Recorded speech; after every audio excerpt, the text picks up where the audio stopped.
Good afternoon and welcome you all. In today's class, we are going to continue with underwriting of shares. आज अपने इस chapter के जितने बचे हुए क्वेश्चंस हैं, उन सबको सॉल्व करके चैप्टर को कंप्लीट करेंगे. Starting today's class with question 4. Question 1, 2, 3 हो चुका है. अभी क्वेश्चन 4 से शुरू करते हैं.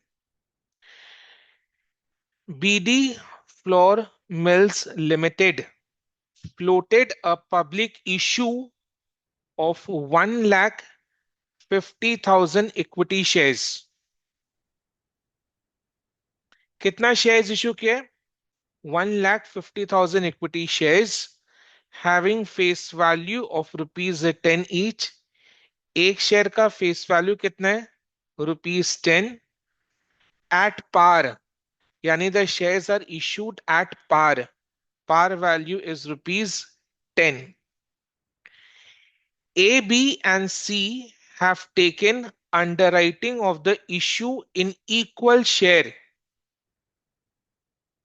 A, B, and C have taken underwriting of the issue in equal share. यानी तीन अंडरराइटर्स अपॉइंट हुए, ए, बी एंड सी, एंड तीनों ने 1,50,000 शेयर्स को इक्वली राइट किया, इक्वली अंडरराइट किया. तो अंडरराइटिंग किस रेशियो में हुआ है? इक्वली हुआ है बिटवीन ए, बी एंड सी. तो रेशियो क्या है? 1:1:1. तो बताओ ए ने कितना शेयर्स अंडरराइट किया होगा 1,50,000 में से? ए ने कितना शेयर्स अंडरराइट किया होगा 1,50,000 में से? 1,50,000 इक्विटी शेयर्स को तीन underwriters A, B and C equally underwrite किए. यानी अंडरराइट किस रेशियो में किए? 1:1:1. तो ए ने कितना शेयर्स अंडरराइट किया? 1,50,000 into 1/3 is equal to 50,000. तो ए ने 50,000 इक्विटी शेयर्स अंडरराइट किए, बी ने भी 50,000 शेयर्स अंडरराइट किए, एंड सी ने भी 50,000 शेयर्स अंडरराइट किया है. ठीक है. तो ये इनका ग्रॉस लाइबिलिटी है. ए का ग्रॉस लाइबिलिटी 50,000 शेयर्स, बी का 50,000, सी का भी 50,000. with firm underwriting, with firm underwriting. Firm underwriting कितने कितने शेयर्स का है? ए का 25,000, बी का 20,000, सी का 20,000 शेयर्स रिस्पेक्टिवली. तो ये इनका फर्म अंडरराइटिंग है. फर्म अंडरराइटिंग टोटल में कितने शेयर्स का हुआ है? 25 plus 20 plus 20 is equal to 65,000, is equal to 65,000 shares. 65,000 shares. अच्छा, अगर क्वेश्चन साइलेंट है कि फर्म अंडरराइटिंग का ट्रीटमेंट कैसे करना है, देन इन दैट केस अपन क्या करेंगे? फर्म अंडरराइटिंग को मार्क्ड एप्लीकेशंस की तरह ट्रीट करेंगे. चाहे तो अपने फर्म अंडरराइटिंग को अनमार्क्ड एप्लीकेशंस की तरह भी ट्रीट कर सकते हैं. दोनों करना अलाउड है. दोनों का आंसर डिफरेंट आएगा, बट दोनों करेक्ट है.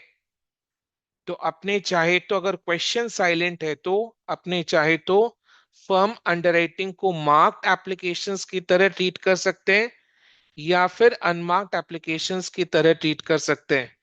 दोनों में आंसर डिफरेंट आएगा और दोनों करेक्ट होगा. राइट. बट हम लोगों ने क्या डिसाइड किया था कि जब क्वेश्चन साइलेंट है तो अपने फर्म अंडरराइटिंग को मार्क्ड एप्लीकेशंस की तरह ट्रीट करेंगे. रीजन, क्योंकि ये ज्यादा प्रैक्टिकल है. तो ए का जितना फर्म अंडरराइटिंग है उसका बेनिफिट ए को मिलेगा. बी ने जितना फर्म अंडरराइटिंग दिया है उसका बेनिफिट बी को मिलेगा. एंड सी ने जितना फर्म अंडरराइटिंग दिया है उसका बेनिफिट सी को मिलेगा. तो ए का ए को, बी का बी को, सी का सी को। तो बिल्कुल फर्म अंडरराइटिंग को मार्क्ड एप्लीकेशंस की तरह ट्रीट कर रहे हैं। ठीक है। applications were received for 1,46,000 shares. In total applications कितने शेयर्स के लिए रिसीव हुआ है?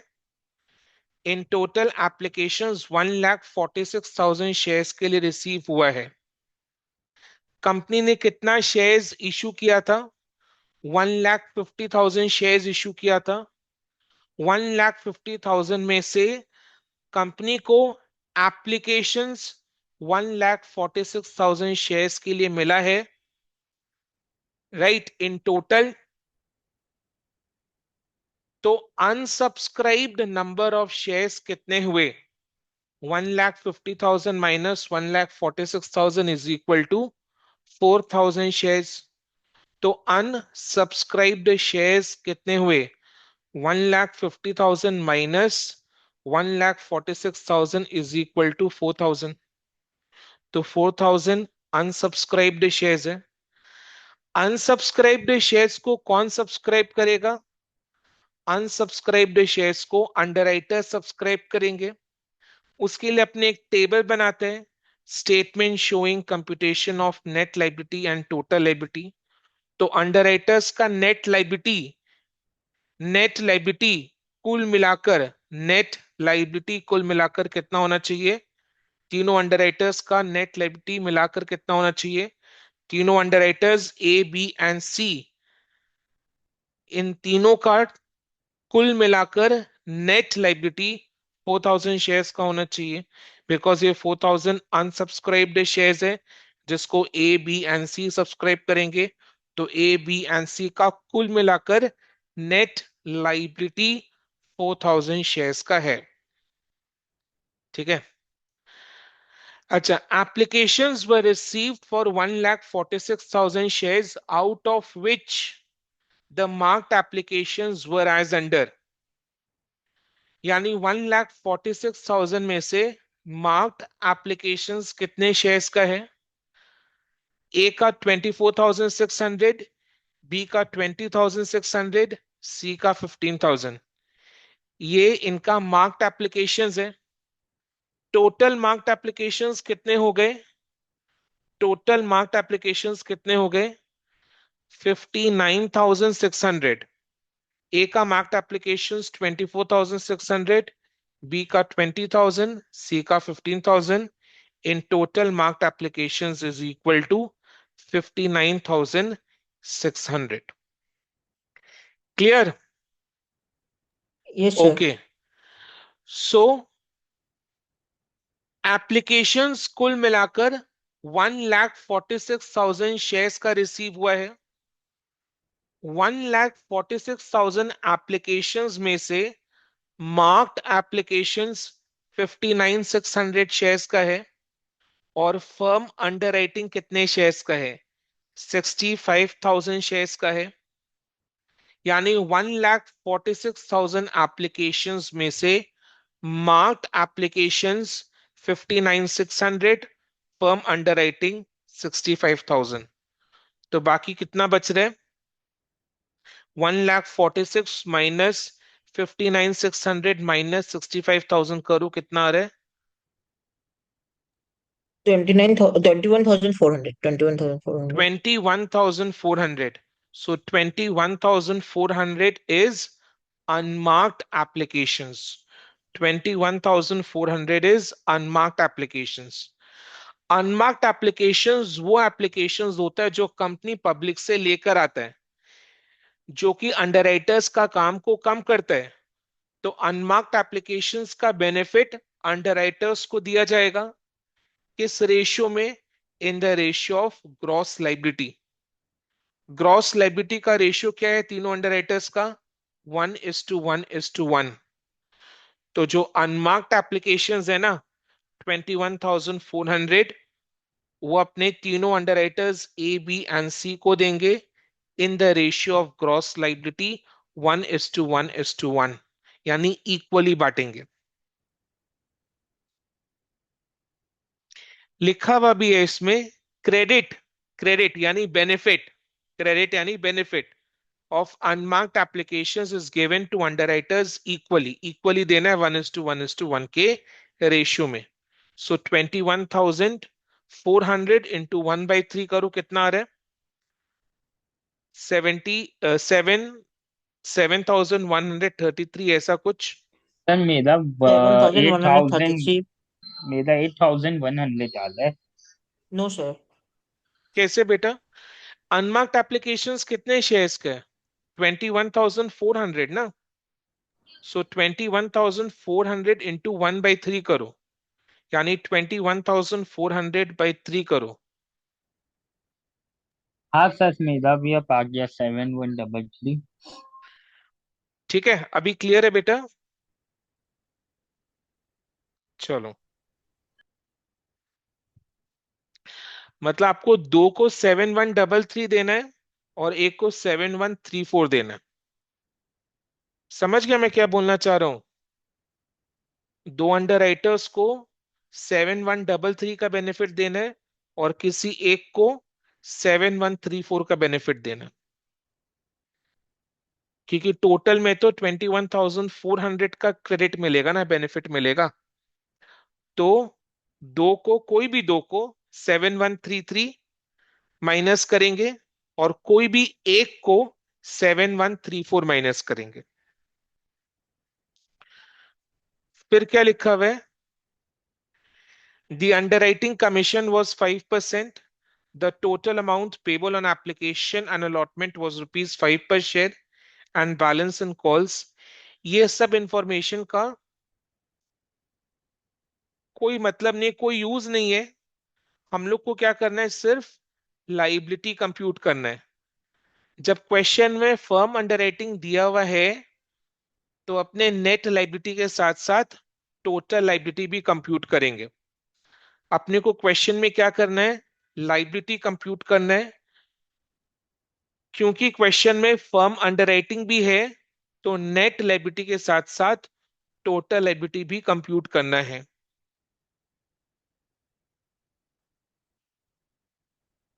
ठीक है.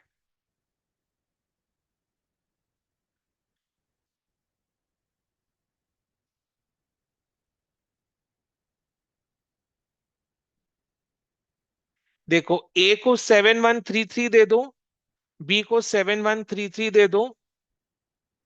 अब 21,400 -7,133 करो, कितना आ रहा है? 7,134 आ रहा है. वो अपने सी यस को सर। दे देंगे. समझ गए। ये तो सिंपल सा मैथ्स है. बीकॉम के स्टूडेंट से पूछा हुआ डाउट अच्छा नहीं लगता है. सर वो सेमेस्टर डाउट में था इसलिए। थर्ड ईयर के स्टूडेंट्स. चलो,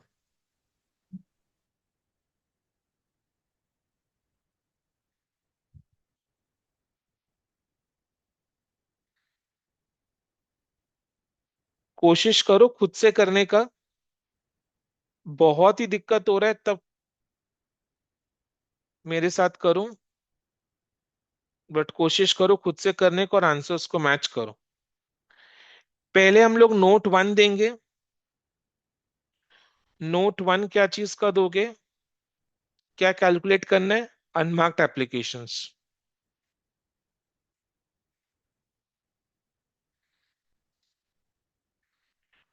total number of applications received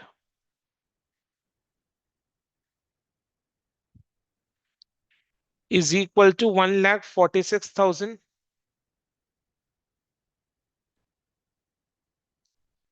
Total number of marked applications 24,600 plus 20,000 plus 15,000 is equal to 59,600.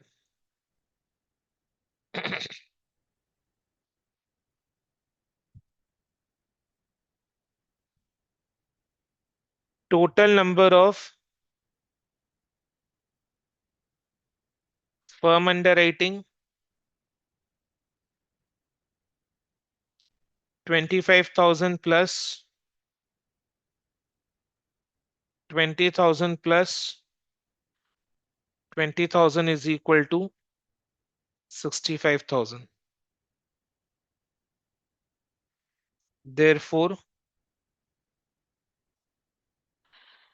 number of unmarked applications is equal to 1,46,000 minus 59,600 minus 65,000 is equal to 21,400.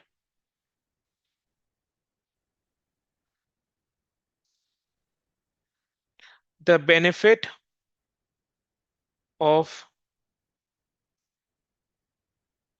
unmarked applications will be given to the underwriters in the ratio of gross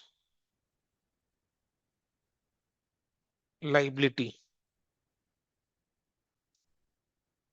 that is 1:1:1.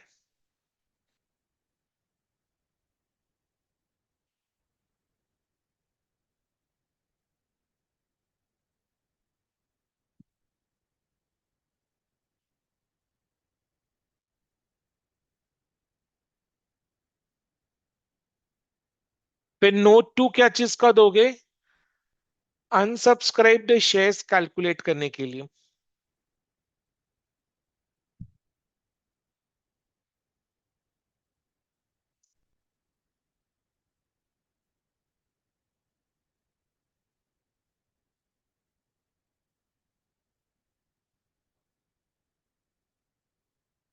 Total number of shares issued is equal to 1,50,000.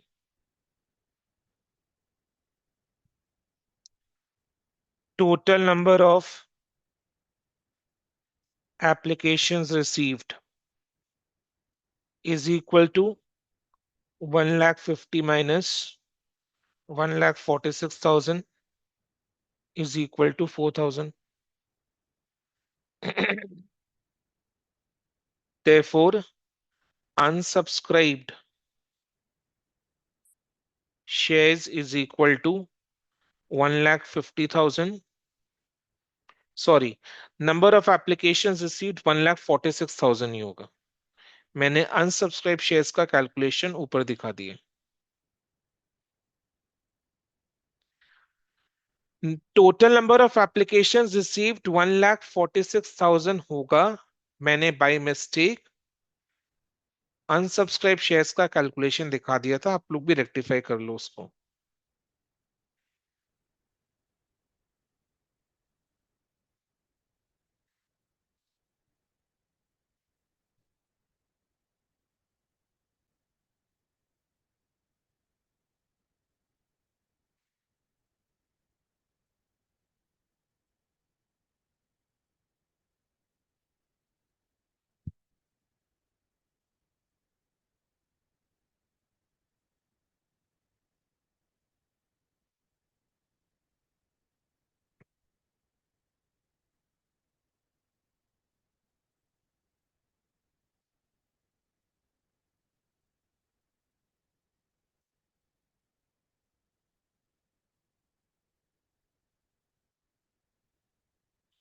अब statement showing net liability and total liability.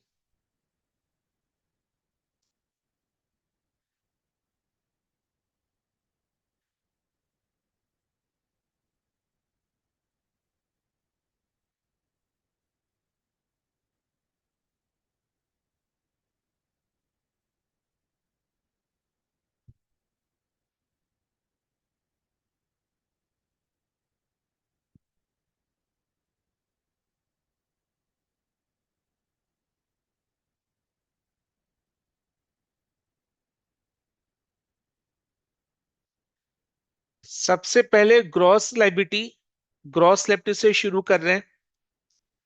1,50,000 shares issue किया है company ने, जिसको तीन underwriters A B and C equally underwrite किए, 50,000 50,000 50,000।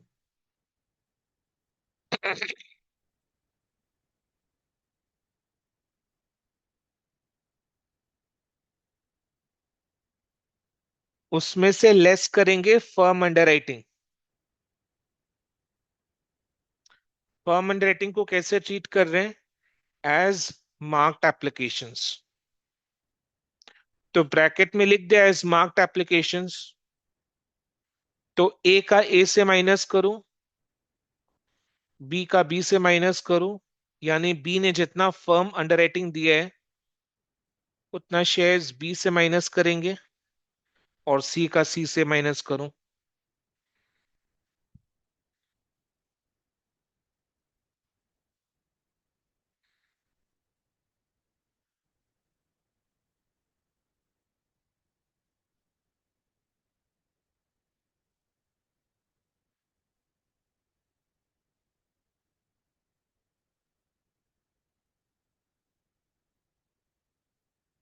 Then marked applications.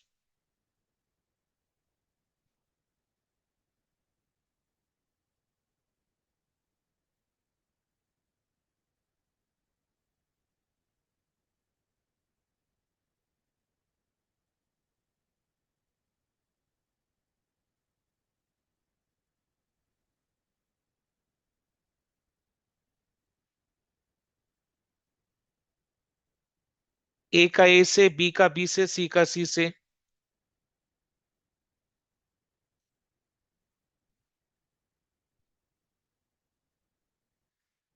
फिर unmarked applications, 1:1:1। 21,400/3 करोगे तो 7133 आएगा। तो कोई भी दो को 7133 का बेनिफिट दे दो, और किसी एक को 7134, जिससे कि टोटल में 21,400 आ जाए।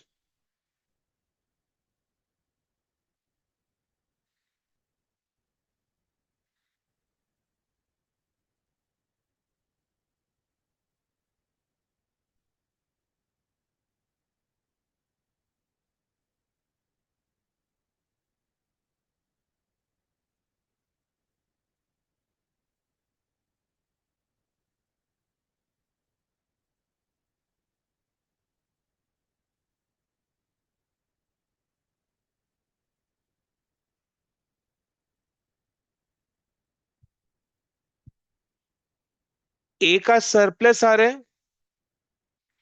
ए का सरप्लस का बेनिफिट बी एंड सी को देंगे इन the ratio of gross liability 1:1।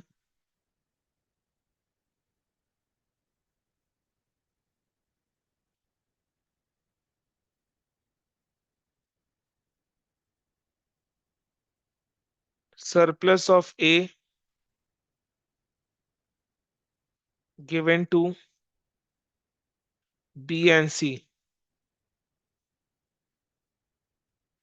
in the ratio 1:1।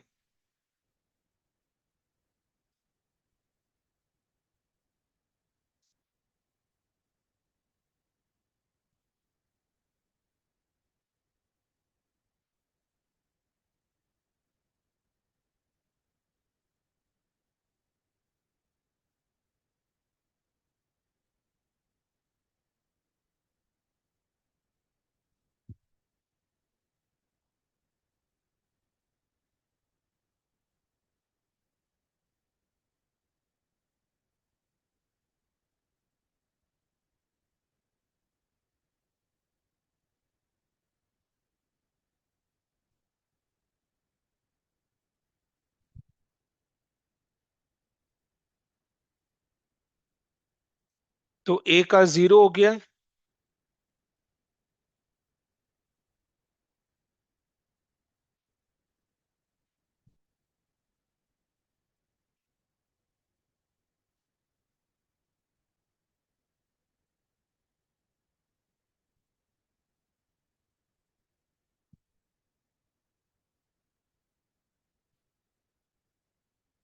B का सरप्लस आ रहा है। अब बी का सरप्लस आ रहा है, क्या करना है? बी का सरप्लस आ रहा है तो बी के सरप्लस का बेनिफिट सी को देंगे। बी का सरप्लस आ रहा है,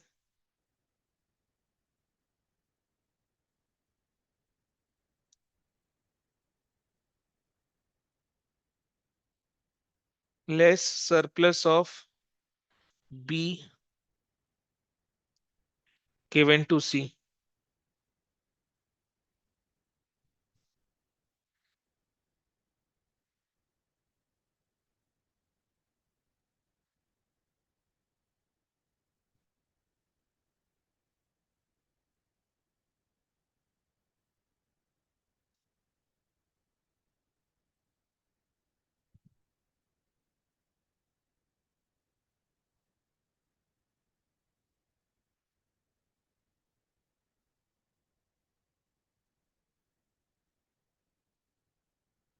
तो सी के केस में 4000 आ रहा है। ये 4000 क्या है? अनसब्सक्राइब्ड शेयर्स। तो ये सी का नेट लाइबिलिटी है।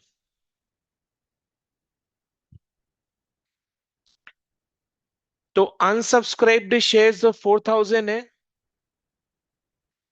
जिसमें से ए का नेट लाइबिलिटी 0 है, बी का 0 है, एंड सी का 4000 है। यानी पूरे के पूरे अनसब्सक्राइब्ड शेयर्स को कौन सब्सक्राइब करने वाला है? सी। अब क्योंकि क्वेश्चन में फर्म अंडर राइटिंग दिया हुआ है, तो अपने नेट लाइबिलिटी के साथ साथ टोटल लाइबिलिटी भी कैलकुलेट करेंगे। टोटल लाइबिलिटी कैसे कैलकुलेट करें? Net liability plus firm under writing.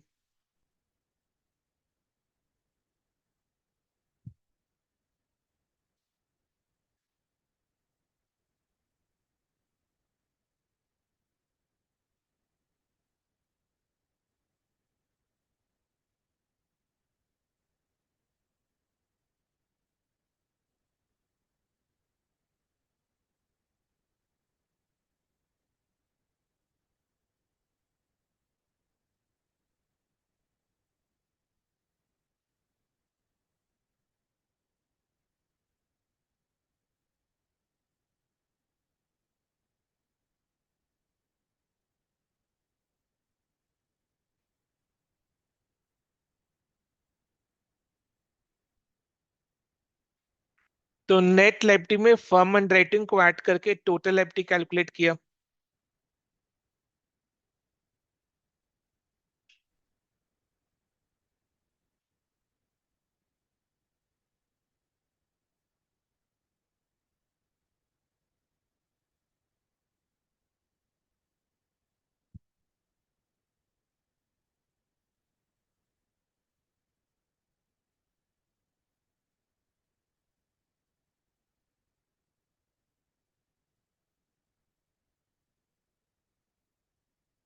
सबका हो गया लिखना? Yes, it is done.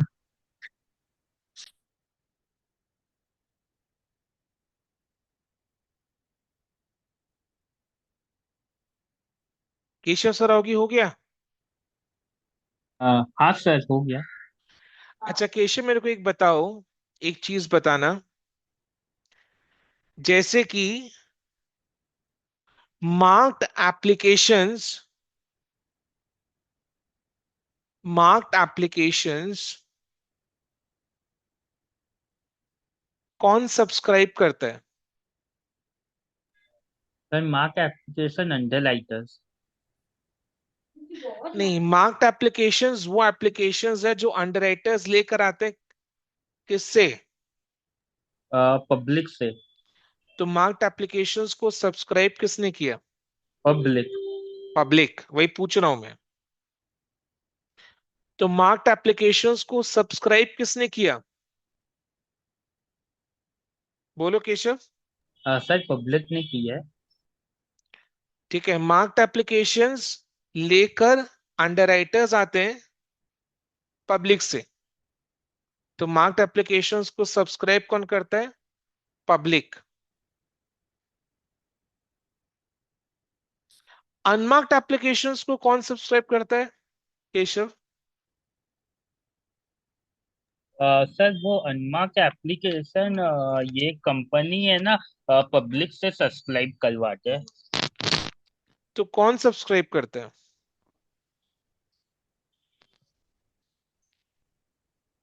तो अनमार्क्ड एप्लीकेशंस को सब्सक्राइब कौन करता है? पब्लिक। हम्म। यानी मार्क्ड एप्लीकेशंस भी पब्लिक सब्सक्राइब करते हैं, अनमार्क्ड एप्लीकेशंस भी पब्लिक सब्सक्राइब करते हैं। यानी पब्लिक से जो एप्लीकेशंस रिसीव होता है, that is marked application plus unmarked applications. Public से लाने वाला अंडरराइटर्स है in case of marked applications, public से लाने वाला कंपनी है in case of unmarked applications. But मेरे को ये बताओ, फर्म अंडरराइटिंग के केस में फर्म अंडरराइटिंग के केस में शेयर्स को सब्सक्राइब कौन करता है? बोलो केशव। सर पब्लिक ही करते हैं। फर्म अंडरराइटिंग के केस में। ओ, आपने फॉर्म अंडर राइटिंग बोला क्या? तो ओ। आपने क्या सुना? ओ, हम गलती से मुझे मार्क एप्लीकेशन सुना। अच्छा, इतना बड़ा गलती हो गया। कोई नहीं। बात नहीं है, गलती माफ करते हैं। और बताओ, फर्म सर अंडरराइटिंग के केस में शेयर्स कौन सब्सक्राइब करता है? Sir under writer. Underwriters. Underwriters खुद फर्म अंडरराइटिंग करते हैं, यानी कंपनी के साथ उनका एक कॉन्ट्रैक्चुअल एग्रीमेंट होता है कि अंडरराइटर्स कंपनी का इतना शेयर्स को सब्सक्राइब खुद करेंगे ही करेंगे। तो वो खुद ही इतने शेयर्स को सब्सक्राइब करता है।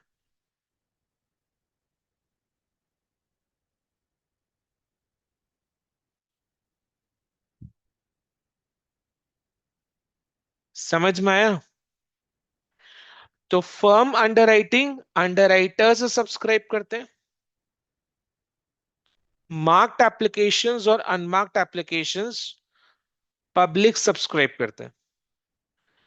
इस बात को रिपीट करो केशव। ये मार्क एप्लीकेशन को पब्लिक सब्सक्राइब करते हैं, अनमार्क एप्लीकेशन को पब्लिक सब्सक्राइब करते हैं, और फॉर्म अंडर राइटिंग को अंडर राइटर सब्सक्राइब करते हैं। ठीक है, क्लियर है? इसमें कोई भी डाउट है? नहीं सर।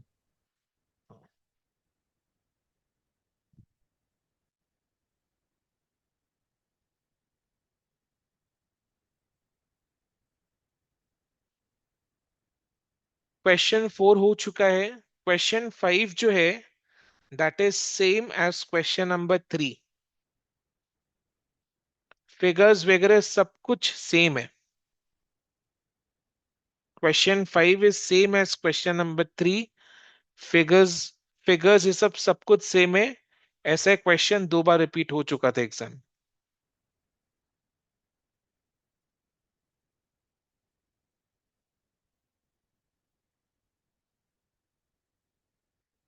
तो क्वेश्चन 5 अपने नहीं कर रहे, क्वेश्चन 6 कर रहे हैं। J Limited invited applications from public for 1 lakh equity shares of rupees 10 each at a premium of rupees 5 per share।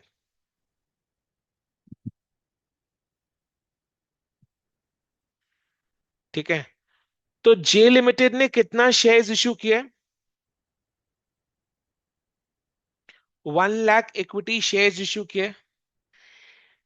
J limited किसकी कंपनी है? जे अनमोल अग्रवाल की कंपनी है। तो जे अनमोल अग्रवाल की कंपनी ने कितना शेयर्स इशू किया है? 1 लाख इक्विटी शेयर्स इशू किया। फेस वैल्यू कितना है? रुपीज 10। प्रीमियम इशू किया एट प्रीमियम ऑफ रुपीज 5 पर शेयर, यानी इश्यू प्राइस रुपीज 15 है। द एंटायर इशू मतलब 1 लाख इक्विटी शेयर्स जो इश्यू किया था, वो 1 लाख का 1 lakh equity shares was underwritten by the underwriters A, B, C, and D to the extent of 30%, 30%, 20%, and 20% respectively. तो A, B, C and D ने कितना कितना परसेंट अंडरराइट किया है? ए ने 30%, बी ने 30%, सी ने 20%, डी ने 20%। तो 1 लाख का 30% कितना होता है? 30,000 शेयर्स। तो ए ने 30,000 शेयर्स अंडरराइट किए, बी ने 30,000 शेयर्स अंडरराइट किए, सी ने 20,000 शेयर्स अंडरराइट किए एंड डी ने 20,000 शेयर्स अंडरराइट किए respectively with the provision of firm underwriting। Firm underwriting कितने कितने शेयर्स के? ए का फर्म अंडरराइटिंग 3,000 शेयर्स के, बी का फर्म अंडरराइटिंग 2,000 शेयर्स के, सी का फर्म अंडरराइटिंग 1,000 शेयर्स के एंड डी का फर्म अंडरराइटिंग भी 1,000 शेयर्स के। The underwriters were entitled to the maximum commission permitted by law। तो अंडरराइटर्स को कमीशन किस अमाउंट पर मिलेगा? इशू प्राइस पर मिलेगा। जितना शेयर्स अंडरराइटर ने अंडरराइट किया है, ए ने 30,000 शेयर्स अंडरराइट किया, तो 30,000 शेयर्स का इशू प्राइस 30,000 इंटू 15। एक शेयर का इशू प्राइस कितना है? 15। ए ने 30,000 शेयर्स अंडरराइट किया, तो 30,000 शेयर्स का इशू प्राइस 30,000 इंटू 15 पर ए को कमीशन मिलेगा।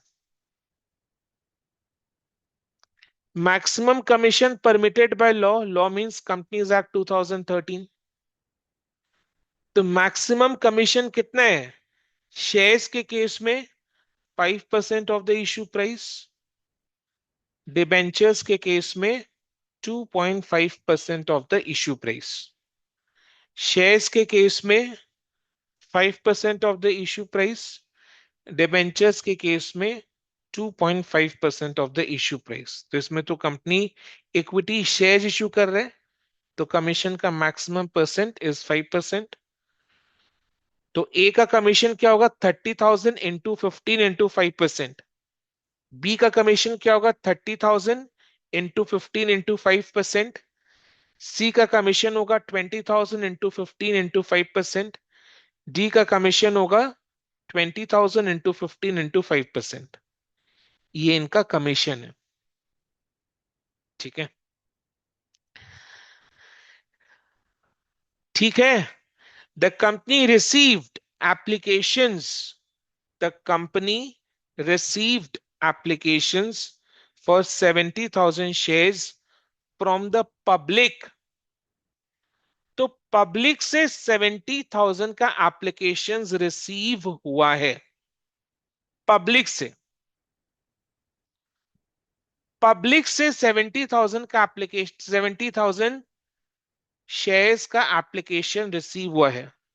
तो पब्लिक से जो एप्लीकेशंस कंपनी रिसीव करता है, that is marked applications and unmarked applications। Public से जो एप्लीकेशंस अंडरराइटर्स, पब्लिक से जो एप्लीकेशंस रिसीव करते हैं, पब्लिक से जो एप्लीकेशंस आता है, that is marked applications and unmarked applications. Word क्या यूज किया इसमें? पब्लिक। तो पब्लिक से जो एप्लीकेशंस रिसीव होता है, that is marked applications and unmarked applications. तो 70,000 is equal to marked applications plus unmarked applications, out of which applications for 19,000, 10,000, 21,000, 8,000 shares were marked in favor of A, B, C, and D, respectively. A, B, C, and D, respectively, were marked in favor of A, B, C, and D, respectively. तो marked applications कितने कितने shares का है? ए के 19,000 shares का है, B का 10,000 shares का है, सी का 21,000 शेयर्स का है, ए का 8,000 शेयर्स का है। तो टोटल मार्क्ड एप्लीकेशंस कितने हो गए? 58,000। 19,000 plus 10,000 plus 21,000 plus 8,000 is equal to 58,000। तो मार्क्ड एप्लीकेशंस कितने हो गए? मार्क्ड एप्लीकेशंस कितने हो गए? 58,000। पब्लिक से जो एप्लीकेशंस मिला है वो 70,000 शेयर्स का है। पब्लिक से मार्क्ड एप्लीकेशंस और अनमार्क्ड एप्लीकेशंस मिलता है, तो 70,000 is equal to marked applications plus unmarked applications, जिसमें से marked applications is equal to 58,000। 58,000 यानी 70,000 एप्लीकेशंस जो पब्लिक से मिला है, उसमें से 58,000 मार्क्ड एप्लीकेशंस है और बाकी 12,000 अनमार्क्ड एप्लीकेशंस है। बाकी 12,000 अनमार्क्ड एप्लीकेशंस है।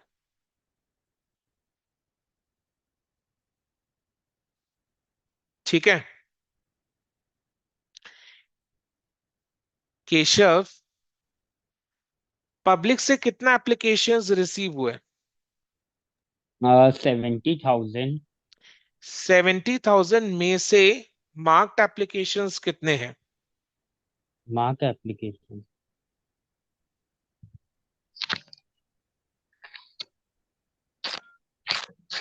अभी आप सर क्या कुछ मार्क सोच रहे हैं? एप्लीके नहीं, मार्क एप्लीकेशन है 58,000। तो अनमार्क्ड एप्लीकेशंस कितने हैं? अनमार्क है तो 12,000। ठीक है, फिर से रिपीट करना। मार्क्ड एप्लीकेशंस 58,000 है, अनमार्क्ड एप्लीकेशंस 12,000 है, टोटल हो गया 70,000। टोटल हो गया 70,000। अच्छा, कुछ फर्म अंडर राइटिंग है या नहीं? हाँ या ना? हाँ।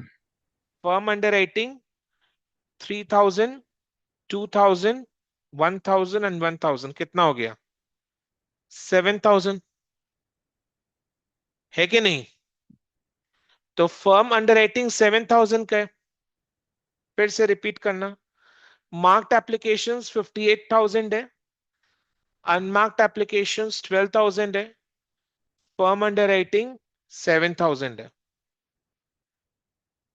अब बताओ, इन टोटल सब कुछ मिलाकर, इन टोटल सब कुछ मिलाकर, इन टोटल सब कुछ मिलाकर कितने एप्लीकेशंस हुए? Marked applications 58,000, unmarked applications 12,000, firm under writing 7,000। कितना आ रहा है टोटल? 7। 77,000। सो इन टोटल कितने एप्लीकेशंस रिसीव हुए? 77,000। कंपनी ने कितना शेयर्स इशू किया था? 1 लाख। 1 लाख में से 77,000 एप्लीकेशंस आ चुका है। 77,000 का हिसाब किताब बताओ। Marked applications 58,000, unmarked applications 12,000, firm under writing 7,000। तो कुल मिलाकर 77,000 एप्लीकेशंस हो गए। कंपनी ने 1 लाख इक्विटी शेयर्स इशू किया था। तो अनसब्सक्राइब्ड शेयर्स कितने हुए? अनसब्सक्राइब्ड शेयर्स कितने हुए? सर 1 लाख। 33,000। कैलकुलेटर यूज कर लो ना। 1 lakh minus 77,000 is equal to twenty three 23। Thousand 23,000. 23,000 is unsubscribed shares. Unsubscribed shares को कौन सब्सक्राइब करेगा? अंडरराइटर्स करेंगे। तो उसके लिए एक टेबल बनाना है। अच्छा, क्वेश्चन में फर्म अंडरराइटिंग है, तो फर्म अंडरराइटिंग अगर क्वेश्चन में, तो अपने नेट लायबिलिटी के साथ साथ टोटल लायबिलिटी भी कंप्यूट करेंगे। और क्वेश्चन साइलेंट है कि फर्म अंडरराइटिंग का ट्रीटमेंट कैसे होगा। तो कैसे करना है फर्म अंडरराइटिंग का ट्रीटमेंट? आपके पास दो ऑप्शन है। या तो फर्म अंडरराइटिंग को मार्क्ड एप्लीकेशंस की तरह ट्रीट करो, या अनमार्क्ड एप्लीकेशंस की तरह ट्रीट करो। बट आप कौन सा ऑप्शन चूज करोगे? मार्क्ड एप्लीकेशंस, क्योंकि वो ज्यादा प्रैक्टिकल है। ठीक है।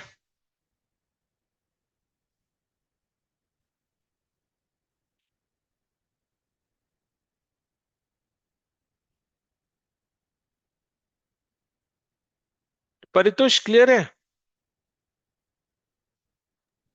हाँ sir.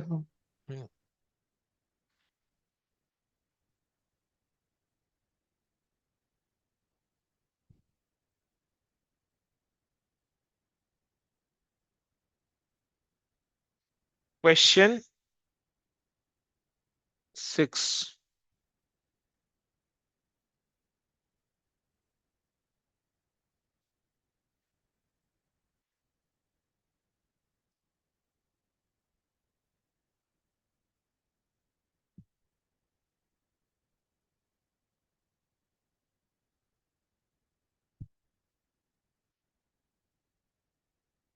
Total number of applications received from public.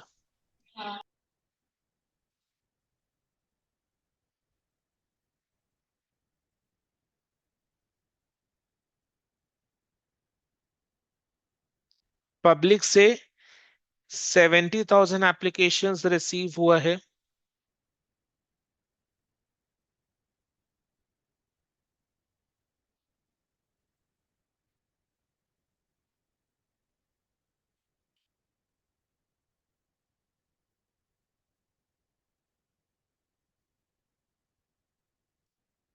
Applications received from public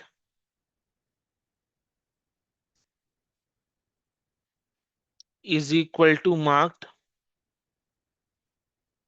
applications plus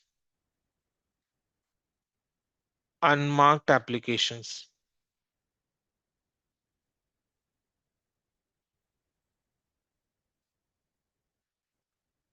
Total number of marked applications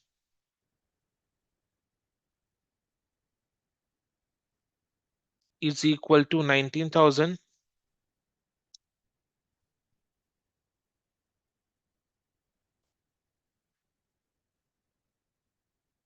plus 10,000 plus 21,000 plus 8,000 is equal to 58,000.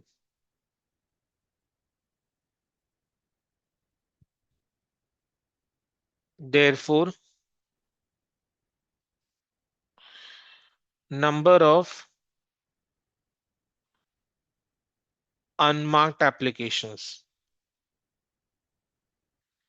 is equal to 70,000 minus 58,000 is equal to 12,000.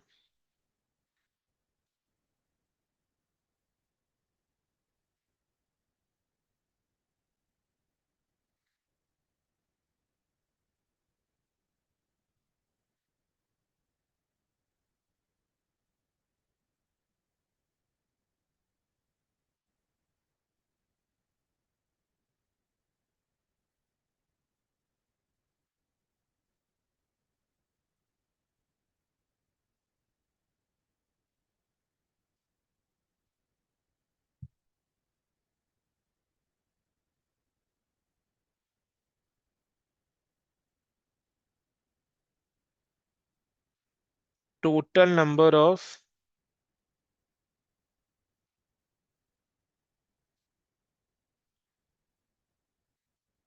marked applications is equal to 58,000. Total number of unmarked applications is equal to 12,000. Total number of firm underwriting is equal to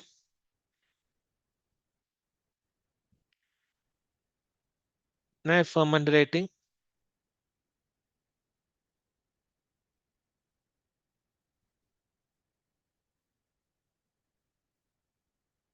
7,000 na 3,000 plus 2,000 plus 1,000 plus 1,000 is equal to 7,000. Therefore, total number of applications received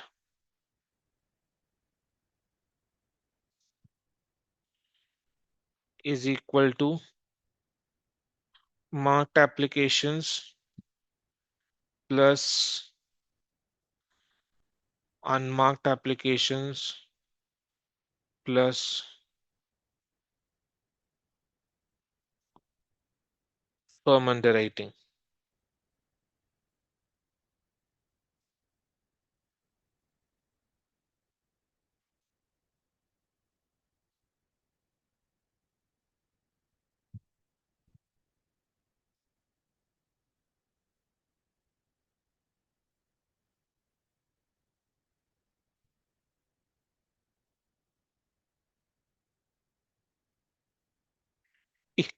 Is equal to 58,000 plus 12,000 plus 7,000 is equal to 77,000.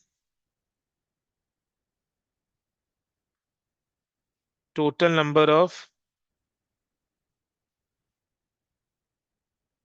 shares issued is equal to 1 lakh.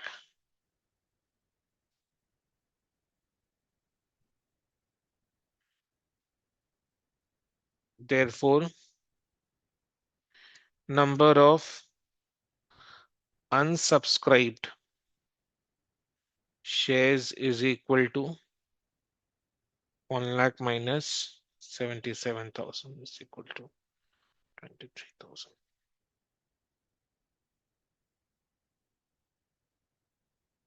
Done.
अब तो statement prepare करना है, खुद से कर सकते हैं इसको।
सी का सरप्लस आ रहा है, तो सी का सरप्लस का benefit A B and D को मिलेगा इन द रेशियो 3:2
डन।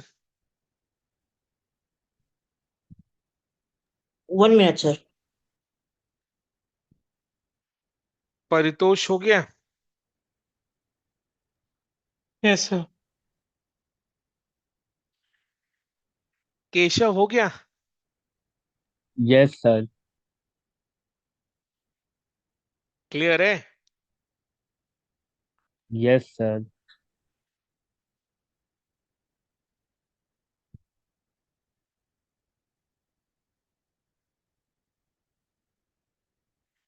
इस क्वेश्चन में और बाकी क्वेश्चन में क्या डिफरेंस है कि इस क्वेश्चन में फ्रॉम पब्लिक बोलती है। पब्लिक बोलने का मतलब क्या कि पब्लिक से जो एप्लीकेशन रिसीव हुए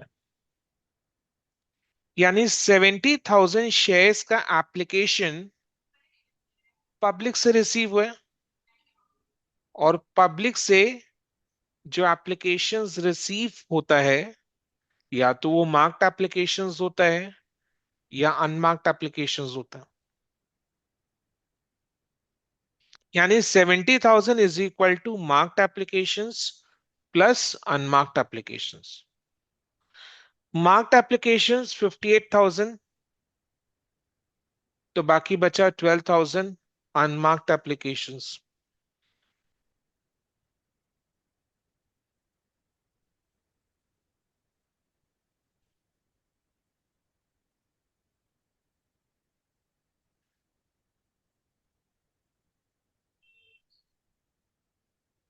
सो डन। क्या डन? सर समझना और लिखना हो गया।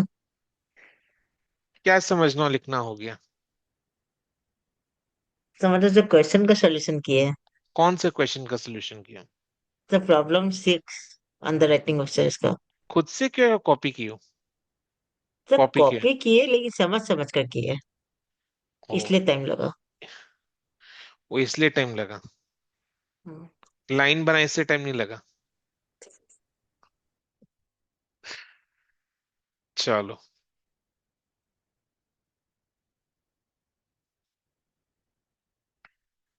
अब इस चैप्टर का लास्ट क्वेश्चन, प्रॉब्लम 7। हाँ सर, एक चीज पूछना है। हाँ बेटा, बोलो। मैं बोला था प्रॉब्लम 6 में वो लोग जैसे ये भी बोला था, certain the underwriting commission payable to different underwriter. Commission, commission calculate करना मैंने बताया ना। कमीशन कैसे कैलकुलेट करोगे? तो पता है gloss liability into Yusuf life करके वो 5%, पर वो बस कैलकुलेट कर दो। 5% वैसे आया कैसे? कैसा आया होगा, खुद सोचो। तो प्रॉब्लम 4 में भी वैसे ही कमीशन कैलकुलेट करेंगे। 5% आया कैसे, जैन मूल बताओ। तो आप पढ़ाए थे वो 5% शेयर्स का और 2.5 डिवेंचर्स का, वो लॉ क्या एज पर पढ़ाया लॉ। था उसमें?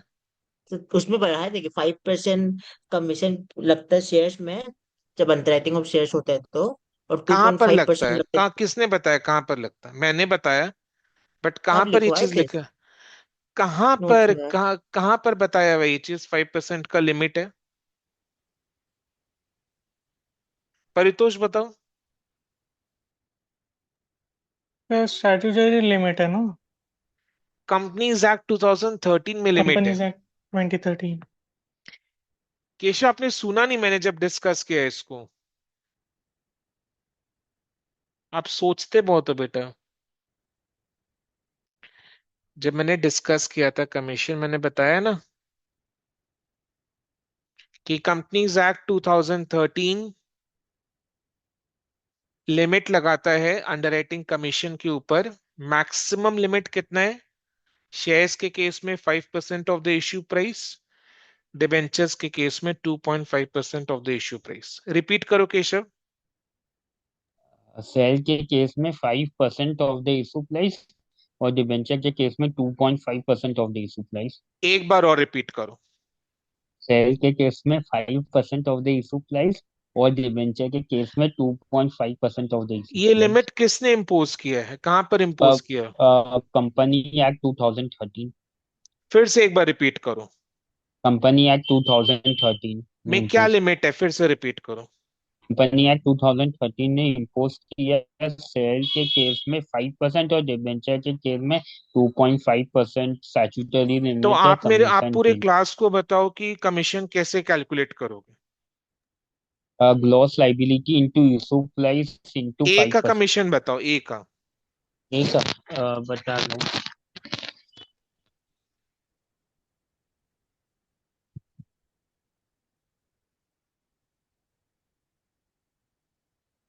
एक का होगा सर 22,500। नहीं, कैलकुलेट कैसे किए?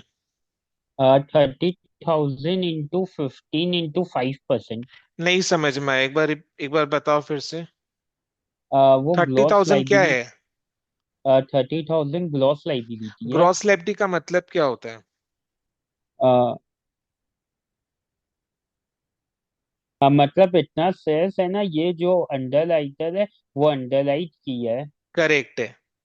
फिर कैसे बताए कमीशन कैसे कैलकुलेट करना है? Into issue price. नहीं नहीं, फिर से बताओ, मुझे समझ में नहीं आया। सर ग्लॉस लाइबिलिटी लेना पड़ेगा वो 30,000 का, फिर उसको हाँ मल्टीप्लाई करना पड़ेगा इशू प्राइस का जो है हाँ। 15 रुपया। और तो 4,50,000 फिगर आएगा, तो उसके ऊपर 5% करना होगा वो स्टैट्यूटरी लिमिट वाला। अच्छा, 15 पर प्राइस 15 क्या है? नहीं समझ में आया। 15 है ना, इशू प्राइस है। कैसे आया 15 रुपीज का इश्यू प्राइस? 10 रुपीज ईच करके बोला था, और एट अ प्रीमियम ऑफ 5%। तो 10 रुपीज क्या है?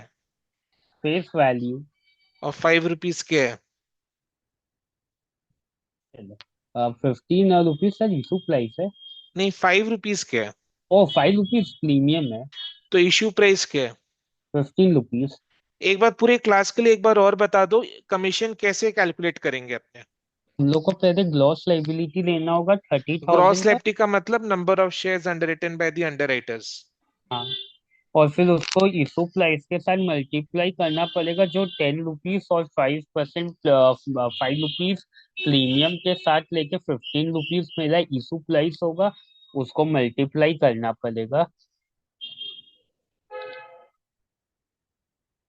और फिर जो लास्ट में हम लोग को है ना, कंपनी एक्ट 2013 के हिसाब से वो स्टैट्यूटरी लिमिट 5% का वो करना पड़ेगा।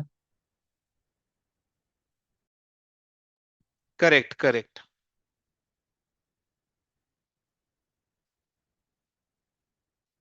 चलो, अब क्लियर है सबको कमीशन का? केशव ने कई बार रिपीट कर दिया। यस सर, सब पूरा क्लियर है। पूरा क्लियर है? अब जाकर क्लियर हुआ अनमोल? अच्छा, यस अनमोल सर, एक बार सब पूरा। रिपीट करेगा, एक बार अनमोल रिपीट करो, हाँ। तो इसमें इश्यू प्राइस 5% लगेगा शेयर्स में, और डिवेंचर्स में 2.5% इश्यू डिबेंचर्स प्राइस आपने पर क्यों लगेगा। बोला? क्या क्वेश्चन में डिबेंचर्स है? नो सर, डिवेंचर्स नहीं, शेयर्स प्राइस है। तो तो उसमें शेयर्स पर कमीशन कितना है? तो 5%। 5%? ये कहाँ पर बताया हुआ है? तो ये कंपनी चेक 2013 में। कंपनीज एक्ट 2013 में क्या बताया हुआ है? तो उसमें बताया है कि शेयर्स पर इशूड प्राइस पर 5% ये कमीशन रेट लगेगा। हाँ, तो ए का कमीशन कैसे कैलकुलेट करोगे? तो एक कमीशन से कैलकुलेट करेंगे हम लोग। अच्छा, 30,000 into five thirty percent thousand क्या है? तो 30,000। केशव बताओ, 30,000 क्या है? वो ग्लॉस केशव एक लाइबिलिटी। बार फिर से रिपीट कर दो, जैनमोल को डाउट अराइज हो रहा है, उसको कुछ समझ में नहीं आया। एक बार रिपीट कर दो, कमीशन कैसे कैलकुलेट करते हाँ कर देता हूँ। वो क्या हुआ, ग्लॉस लाइबिलिटी जो 30,000 है उसको हम लोग को, और इशू प्राइस जो रुपीज 15 है वो उससे मल्टीप्लाई करना पड़ेगा, और जो अमाउंट आंसर आएगा उसको 5% जो स्टैट्यूटरी लिमिट है एज पर कंपनी एक्ट 2013 उसके साथ मल्टीप्लाई करके वो फिगर आ जाएगा 22,500। अब जैनमोल रिपीट करो। तो इसमें होगा हम लोग का, ये 30,000 ग्रॉस लायबिलिटी है, तो मल्टीप्लाई करेंगे 15। 15 क्या इशू है? मतलब इशू प्राइस हुआ 10, हुआ फेस वैल्यू 5 और प्रीमियम। तो टोटल ओके। इशू प्राइस हो गया 15। तो ये 30,000 इंटू 15 इंटू 5%, तो 22,500 आएगा ए का कमीशन। और बी का? तो बी का आएगा हम लोग का ये 30,000 इंटू 15 इंटू 5%, तो इसका भी 22,500 आएगा।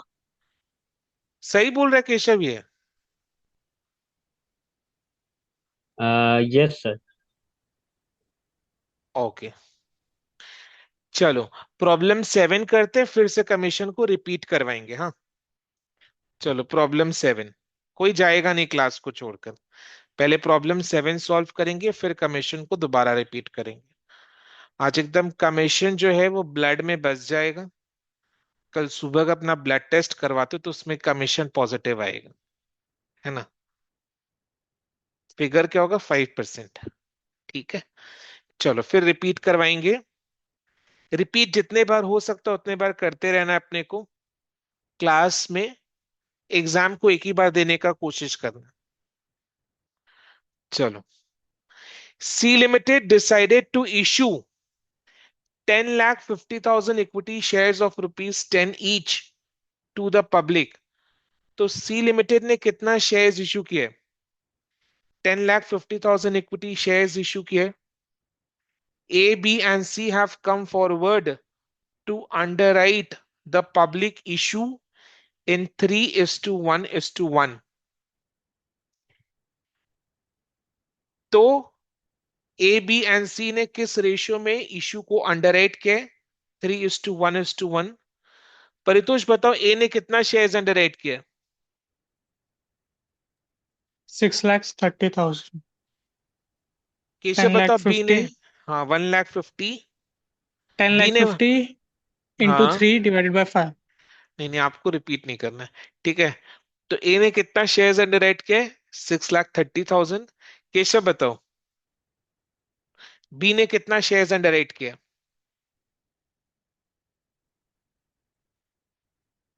बताओ। हाँ सर, बता रहा हूँ। ये माँ सर, कैलकुलेटर लेके नहीं बैठा हुआ है? मैं कैलकुलेटर लेके ही बैठा हूँ, वो मैं हाँ। कैलकुलेट कर रहा था। ओके ओके, बताओ बताओ। वो 2,10,000। 2,10,000 कैसा है? समझ में नहीं आया मेरे को। ओ, वो डिसाइडेड टू इशू हुआ बोला था ना 10,50,000 का। तो वो हाँ। 10,50,000 को मैंने मल्टीप्लाई 1 करके डिवाइड बाई 5 कर दिया। 5 क्यों किया? क्योंकि रेशियो था 3:1:1, तो फिर वो ऐड करके 5 आ गया था। Correct correct. और सी का भी कितना आएगा? 2,10,000 आएगा। हाँ। And also agreed for firm underwriting of 30,000, 20,000 and 10,000 shares respectively। तो firm underwriting 30,000, 20,000, 10,000, टोटल कितना आ रहा है? 60,000, है ना? तो firm underwriting 60,000 शेयर्स का है। Applications were received. Applications were received for 10,10,000 shares, and the details are as follows। Keshav, ये जो लाइन है ना बेटा, एक बार इसको पढ़ो। Applications were received for 10,10,000 shares and the details are as follows। इस लाइन में कहीं पर भी द वर्ड पब्लिक यूज किया है? नहीं। नहीं। तो ये जो 10,10,000 का एप्लीकेशंस है, ये 10,10,000 का एप्लीकेशंस क्या है? Marked applications, unmarked applications, firm underwriting, पूरा मिलाकर।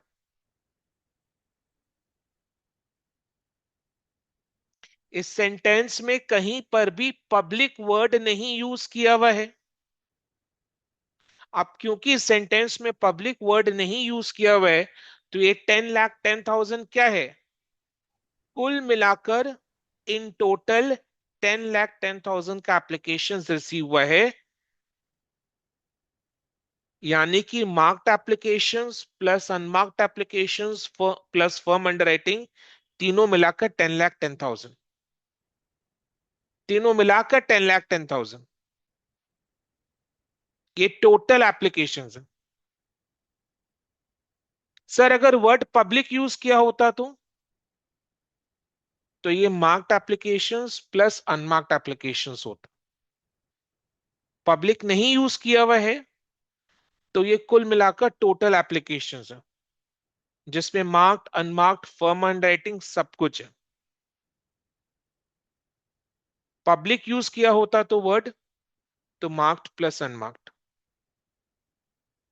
क्लियर? समझ में आया कि नहीं आया? Yes sir. हम्म।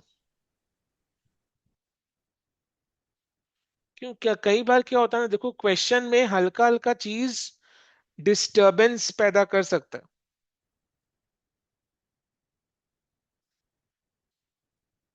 तो it's better we understand the difference between the questions.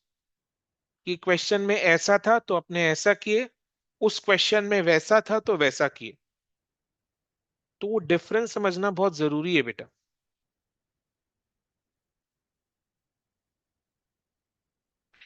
तो मार्क्ड एप्लीकेशंस ए का 5,80,000 है, जस्ट इंक्लूडिंग फर्म एप्लीकेशंस।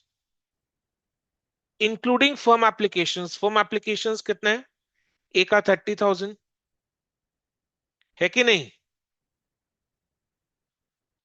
ए का 30,000। तो ये जो 5,80,000 है, इसमें फर्म अंडरराइटिंग 30,000 का है और 5,50,000 है मार्क्ड एप्लीकेशंस जो पब्लिक से आया है।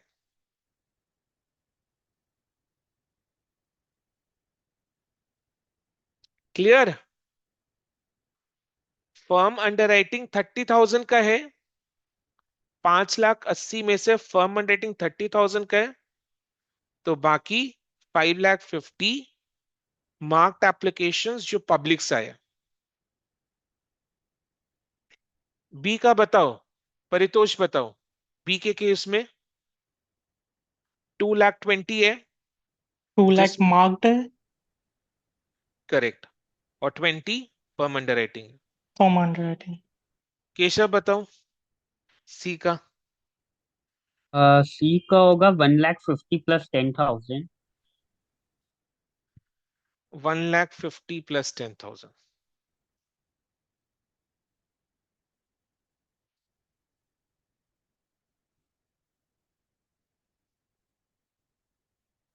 समझ में आया ना? तो अगर आपसे कोई पूछता है कि ए का मार्क्ड एप्लीकेशंस कितना है, तो आप ए का मार्क्ड एप्लीकेशंस क्या बोलोगे? 5,50,000। बी का मार्क्ड एप्लीकेशंस 2,00,000। सी का मार्क्ड एप्लीकेशंस 1,50,000। कोई आपसे पूछता है ए का फर्म अंडर रेटिंग कितना है? 30,000। बी का 20,000। सी का 10,000। कोई आपसे पूछता है ए का मार्क्ड एप्लीकेशंस कितने हैं? ए का 5,50,000। बी का 2,00,000। सी का 1,50,000।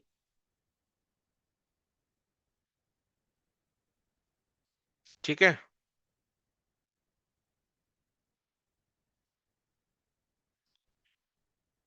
अच्छा, टोटल मार्क्ड एप्लीकेशंस फटाफट टोटल करके बताओ, कैसे करोगे? 60,000. Total marked applications. आप लोग क्लास को सुनते ही नहीं हो, ध्यान से सुनते ही नहीं हो, देते नहीं हो ध्यान। मैं कुछ तो बोलता हूँ आप 9 लोग लाख कुछ। आना चाहिए ना। तो 9 60,000 कैसे आएगा? 9 लाख आएगा। 9 lakh. 5,50,000 plus 2,00,000 plus 1,50,000 is equal to 9,00,000।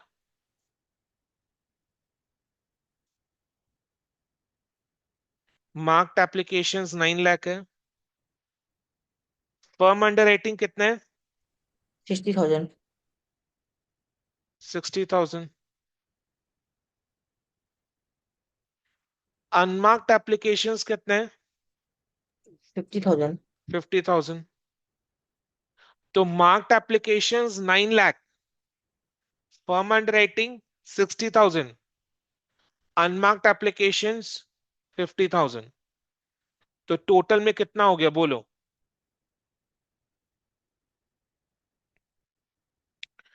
Marked 9,00,000, firm underwriting 60,000, unmarked 10 50,000। Lakh 10,000। 10 lakh आ गया ना 10,000। 10,10,000 का हिसाब? Yes sir. Yes sir. यही तो रहा 10,10,000। अब क्लियर है? ठीक है। Calculate the total liability. Total liability, देखो क्वेश्चन में फर्म अंडर राइटिंग है, तो अपने को नेट लाइबिलिटी और टोटल लाइबिलिटी दोनों कैलकुलेट करना, चाहे क्वेश्चन कुछ भी पूछा हुआ। नेट लाइबिलिटी और टोटल लाइबिलिटी दोनों कैलकुलेट करना है of each underwriter assuming that the firm applications are to be treated as unmarked. तो ये क्वेश्चन ने स्पेसिफाई कर दिया है कि फर्म अंडरराइटिंग को अनमार्क्ड एप्लीकेशंस की तरह ट्रीट करेंगे। अनमार्क्ड एप्लीकेशंस की तरह ट्रीट करने का मतलब क्या? जो 60,000 का फर्म अंडरराइटिंग है, उसको अपने ग्रॉस लाइबिलिटी के रेशियो में 3:1:1 के रेशियो में बांट कर माइनस कर देंगे। तो 60,000 को 3:1:1 के रेशियो में बांट कर माइनस कर देंगे। समझ में आया? बिल्कुल अनमार्क्ड एप्लीकेशंस की तरह। अनमार्क्ड एप्लीकेशंस का बेनिफिट अपने अंडरराइटर्स को ग्रॉस लायबिलिटी के रेशियो में देते हैं। उसी तरीके से टोटल में जितना फर्म अंडरराइटिंग है 60,000 का, उसका बेनिफिट अपने ए बी सी को ग्रॉस लायबिलिटी के रेशियो में देंगे, बिल्कुल अनमार्क्ड एप्लीकेशंस की तरह।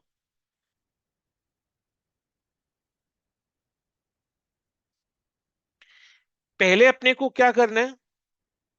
पहले अपने को ये सेग्रीगेशन शो करना है, क्योंकि मार्क्ड एप्लीकेशंस 5,80,000 नहीं है, मार्क एप्लीकेशंस 5,50,000 है। मार्क्ड एप्लीकेशंस 2,20,000 नहीं है, मार्क्ड एप्लीकेशंस 2 लाख है। तो ये सेग्रीगेशन अपने को शो करना है।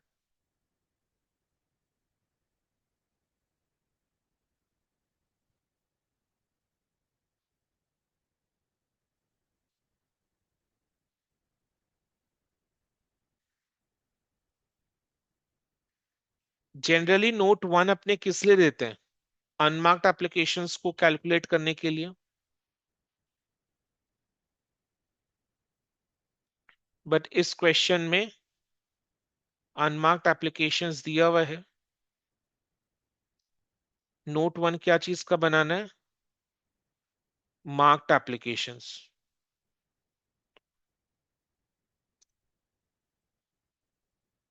एक्सक्लूडिंग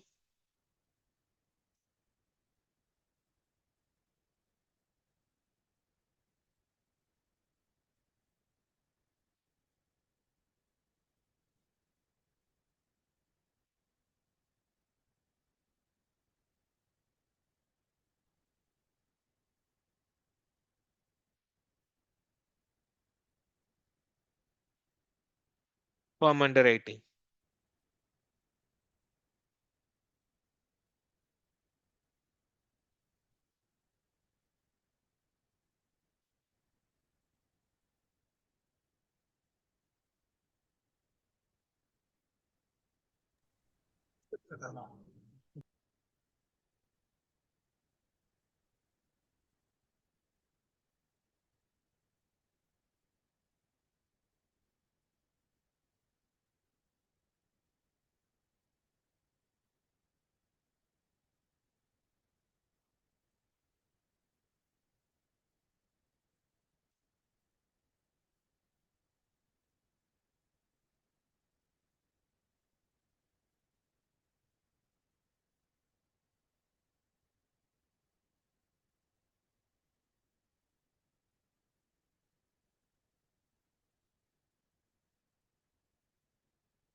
टोटल में कंपनी ने 10,50,000 शेयर्स इशू किए, जिसको अंडरराइटर्स ए बी एंड सी ने अंडरराइट किए इन द रेशियो 3:1:1।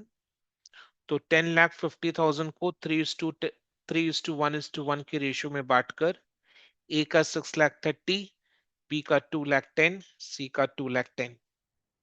ये इतना शेयर्स ए, बी एंड सी ने अंडरराइट किया।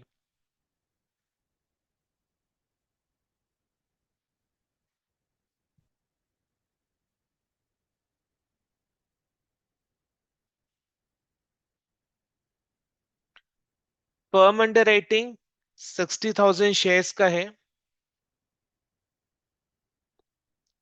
जिसका बेनिफिट अंडरराइटर्स को क्रॉस लायबिलिटी के रेशियो में मिलेगा, बिकॉज अपने फर्म अंडरराइटिंग को अनमार्क्ड एप्लीकेशंस की तरह ट्रीट कर रहे हैं।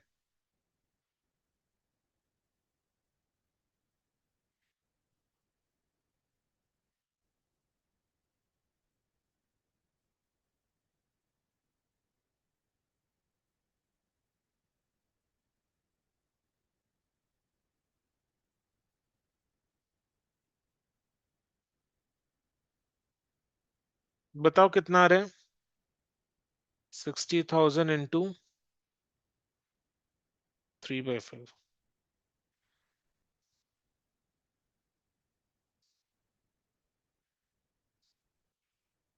36,000 ना।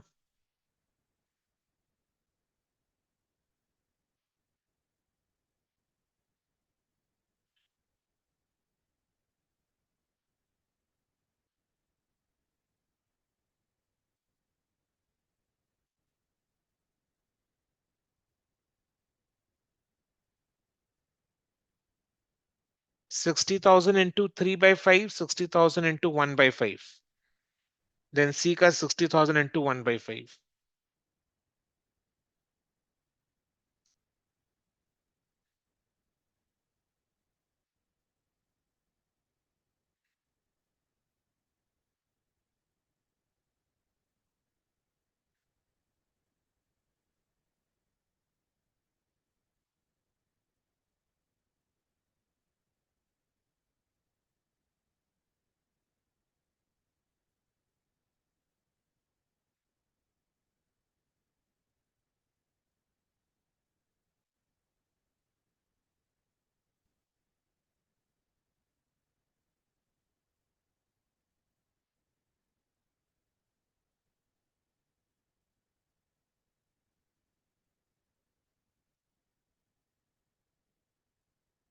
अनमार्क्ड एप्लीकेशंस 50,000 है,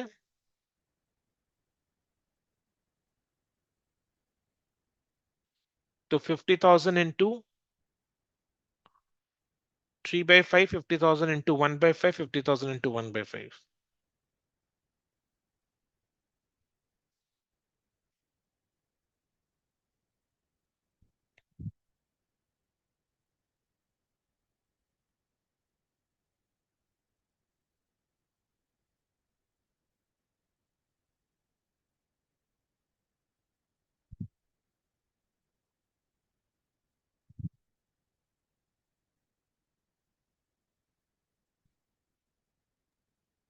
सर माँ का एप्लीकेशन तो जैसे 30,000 था ना।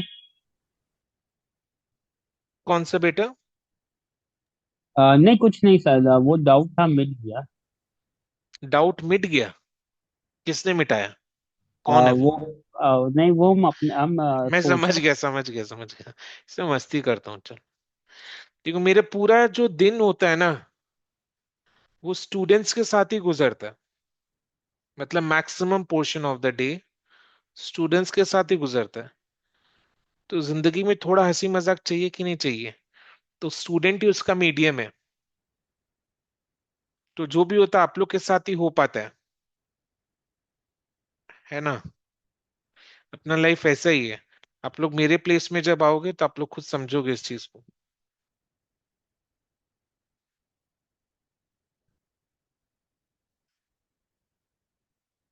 पूरा दिन आप जिसके साथ बिताओगे उसी के साथ ज्यादातर हंसी मजाक हो सकता है।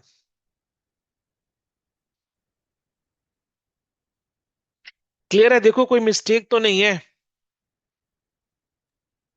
मोस्टली तो पूरा क्लियर है, मिस्टेक कुछ भी नहीं है। पक्का? तो जैनमोहन, मेरे को बताओ, ये जो बी का सरप्लस है, इसका क्या करोगे?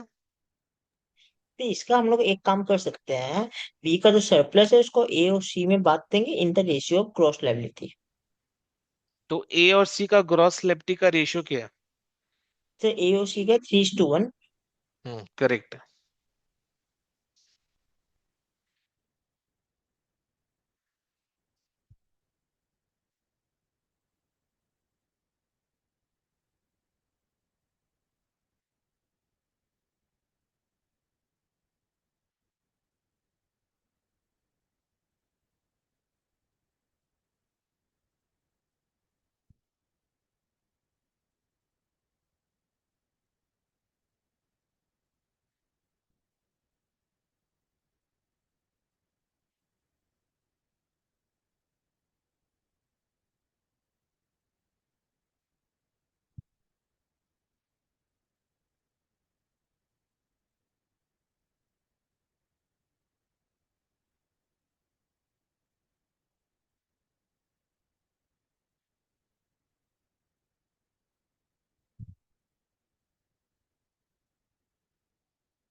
याद करो पिछले क्लास में क्या समझाया था। जब अपने फर्म अंडरराइटिंग को अनमार्क्ड एप्लीकेशंस की तरह ट्रीट कर रहे हैं, तो नेट लायबिलिटी कैलकुलेट करने के लिए जब माइनस करेंगे तो ग्रॉस लायबिलिटी के रेशियो माइनस करेंगे। बट जब टोटल लायबिलिटी कैलकुलेट करने के लिए ऐड करेंगे तो ए का ए से ऐड करेंगे, बी का बी से ऐड करेंगे, सी का सी से ऐड करेंगे। बिकॉज टोटल लायबिलिटी क्या है कि ए को, बी को, सी को इन टोटल कितना कितना शेयर सब्सक्राइब करना है, अनसब्सक्राइब में से कितना शेयर सब्सक्राइब करना है, और उन्होंने जो फर्म अंडरराइटिंग स्वयं दिया था उसमें से जो शेयर सब्सक्राइब करना है वो वाला जो शेयर सब्सक्राइब करना है वो। तो फर्म अंडरराइटिंग को जब अनमार्क्ड एप्लीकेशंस की तरह ट्रीट कर रहे हैं ना, तो ऊपर में नेट लायबिलिटी कैलकुलेट करने के लिए ऊपर में फर्म अंडरराइटिंग को लेस करेंगे इन द रेशियो ऑफ जीएल, नीचे में टोटल लायबिलिटी कैलकुलेट करने के लिए जब फर्म अंडरराइटिंग को ऐड करेंगे तो ए का ए से, बी का बी से, सी का सी से ऐड करेंगे। बिकॉज टोटल लायबिलिटी क्या है कि इन टोटल अंडरराइटर्स को कितना शेयर सब्सक्राइब करना है, अनसब्सक्राइब में से कितना, और उसने जो फर्म अंडरराइटिंग दिया वो। तो ए ने फर्म अंडरराइटिंग कितने शेयर्स का दिया था? ए ने फर्म अंडरराइटिंग 30,000 शेयर्स का दिया था, बी ने 20,000, सी ने 10,000। तो यही नंबर को अपने ऐड करेंगे टोटल लायबिलिटी कैलकुलेट करने के लिए।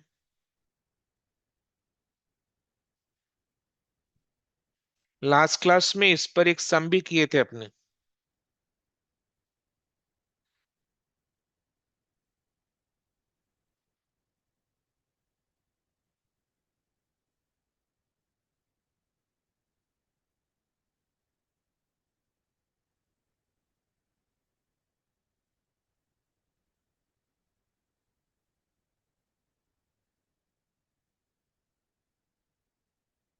तो मेरा एक क्वेश्चन है। पूछो। सर बोल रहे कि बाई चांस मान लीजिए एग्जाम में टोटल लायबिलिटी पूछा है और फर्म अंडरराइटिंग क्वेश्चन में नहीं दिया हुआ है, तब क्या करेंगे? आप बताओ क्या करोगे। तो तब नेट लाइबिलिटी को टोटल लाइबिलिटी मान लेंगे क्या? क्या वो करना सही है आपके हिसाब से ऐसे सिचुएशन में? तो मेरे हिसाब से तो रॉन्ग होगा। कैसे रॉन्ग होगा?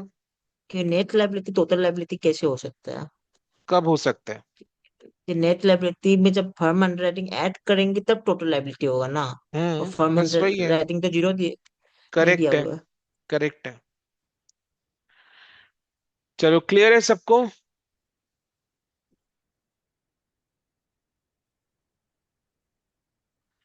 हाँ, कोई डाउट है तो पूछो।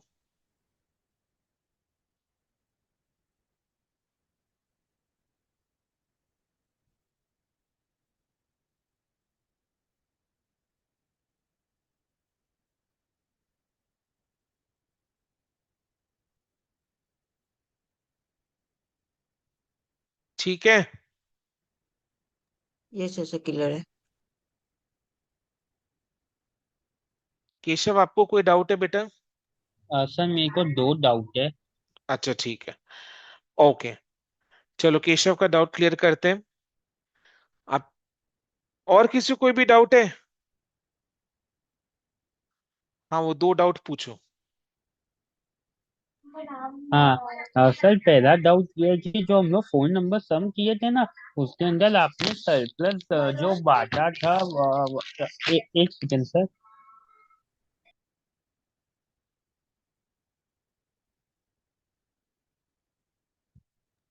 हाँ हाँ तो सर मेरा ये डाउट था कि जो क्वेश्चन नंबर 4 है, उसके आपने जो सरप्लस ऑफ ए बांटा था वो बी और सी के बीच में 1:1 में।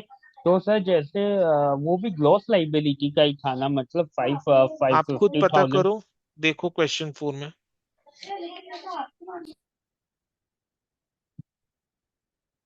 क्वेश्चन 4 तो आज ही किए ना? हाँ सर। तो ग्रॉस एफडी का रेशियो बताओ। हाँ सर 1:1:1 है, ठीक तो है सर। आपने क्या किए फिर? हाँ हाँ और सर सर सर ये क्वेश्चन 5 में डाउट है। इसमें लिखा है the company offer to public 10,000 issue share. Five sir 5 वाला होमवर्क था एक तरह से। क्वेश्चन 5 तो क्या बोला था मैंने? जनरल क्या बोला था क्वेश्चन 5 के लिए? अच्छा, आप बोल रहे थे सेम है वो मतलब सेम टाइप का क्वेश्चन आ गया था, आप बोल रहे थे इसको किससे सेम ना, क्या टाइप का कहते हैं। क्वेश्चन है? हाँ सेम टाइप का था, प्रॉब्लम फोर के कहाँ? जैसा। प्रॉब्लम 4 के जैसे सेम क्वेश्चन है? नहीं, प्रॉब्लम फोर के जैसा नहीं, बहुत इजी है, हम पढ़े थे, इजी है, बन नहीं जाएगा। नहीं, क्वेश्चन 5 सेम है, कौन से क्वेश्चन की तरह सेम है?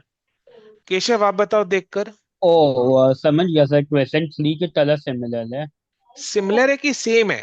सेम है मतलब, सॉरी तो सिमिलर फिर सेम है। देखो, दोनों डाउट्स आप खुद से भी क्लियर कर सकते थे। वो तो सेम है क्वेश्चन थ्री के है जैसे। ना? हाँ सेम है। ये चीज मैंने क्लास में बोल दिया है केशव, आप क्लास में अटेंशन पे किया करो। ओ ठीक है। हाँ। और सर मैं ये खाली पूछना चाह रहा था थ्री में कि जो टोटल सब्सक्रिप्शन या देखिए including form under I think 7,100, तो सर ये 7,100 से मार्क एप्लीकेशन माइनस कर दूंगा और ये form under I think minus कर दूंगा, तब तो मेरा अनमार्क एप्लीकेशन आ ही जाएगा ना। कैसे कराया मैंने?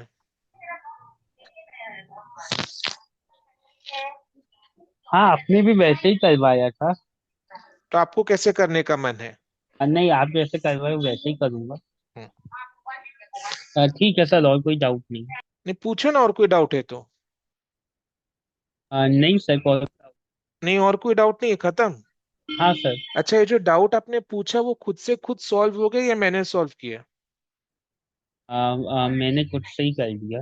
हम्म। तो जैसे बोलते हैं ना अपने कि एक बार खुद से सोच लेना चाहिए, तो आपका क्या होगा ना, डेवलपमेंट होगा। एक बार पूछने से पहले खुद से क्वेश्चन पूछ कर उसको वेरीफाई करो। तो ऐसे आपका ना डेवलपमेंट होगा, वो आपको ना मतलब बाकी हायर लेवल ऑफ एजुकेशन में काफी काम आएगा। बिकॉज आप जैसे बीकॉम के बाद क्या करोगे? मेरा मन सर एमबीए के लिए। तो एमबीए का जो पढ़ाई है ना, उसके लिए कोई कोचिंग नहीं मिलता है। तो आपको खुद से एक बार, जैसे आपने अभी अपना डाउट खुद से सॉल्व कर लिया ना, तो वैसे आपको आगे भी करना है। तो ओ, उस चीज को हैबिट में लाओ। डेवलपमेंट होगा उससे।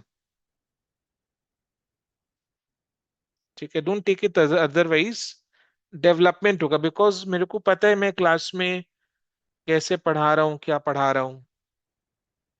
और आपके केस में क्या होता है, जो डाउट होता है वही एक चीज को दोबारा बोल दो, जो कि ऑलरेडी मैंने बोल दिया कि क्वेश्चन 5 क्वेश्चन 3 जैसा, तो क्वेश्चन 5 अपने नहीं करना है।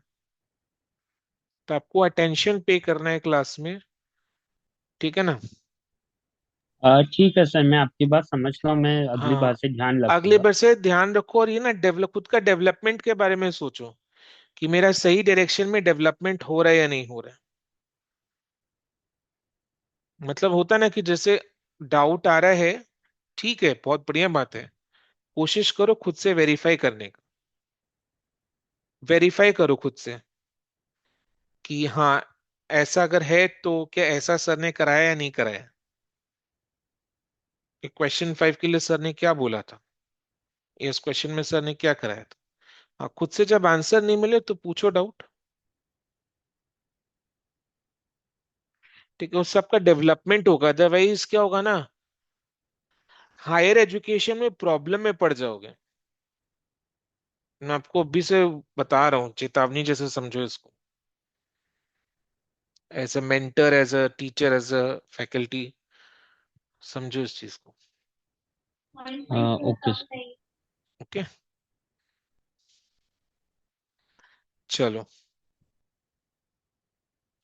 Thank you so much. इसी के साथ अपना ये वाला चैप्टर कंप्लीट हो जाता है। Just wait back for 2 minutes, I have an announcement to make. तो मैं रिकॉर्डिंग को स्टॉप कर रहा हूँ, अपना क्लास ओवर हो चुका है।